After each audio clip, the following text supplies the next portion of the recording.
Hi friends, இன்றைக்கி புத்தாண்டில் புது காய்கறிகளை அறுவடை பண்ணி எடுத்துப்போம். ஃபஸ்ட்டு பீர்க்கங்காயை நம்ம எடுத்துக்கலாம். அடுத்து நல்ல சதபத்தாக இருக்கக்கூடிய நம்மளுடைய பச்சை நீட்டு கத்திரிக்காய்ங்க. இது நீங்கள் குழம்புக்கும் பயன்படுத்திக்கலாம், வறுவலுக்கும் பயன்படுத்திக்கலாங்க. அடுத்தது டேஸ்ட்டில் மிக சிறந்த நம்மளுடைய சேலம் முள்ளு கத்திரிக்காயை அறுவடை பண்ணிப்போங்க. நல்லா குண்டு குண்டாக இருக்கும், இதுவும் நல்லா சதபத்தாக இருக்குங்க.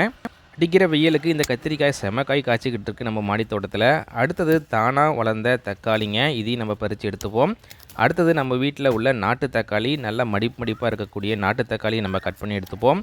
அடுத்ததாக வந்து பார்த்திங்கன்னா நம்மளுடைய கிச்சன் வேஸ்ட்லேருந்து முளைச்ச தக்காளிங்க, இதுலேயும் நல்லா குண்டு குண்டாக காய்ச்சிருக்கு. இது வந்து பெங்களூர் தக்காளி மாதிரி இருக்குங்க. அடுத்தது சாம்பாருக்கு தேவையான முள்ளங்கி கூட இருக்குது, அதையும் நம்ம பிடுங்கி எடுத்துப்போம். இப்போ நமக்கு தேவையான காய்கறி நம்ம மாடி தோட்டத்திலிருந்து கிடைச்சாச்சு. அனைவருக்கும் புத்தாண்டு நல்வாழ்த்துக்கள்.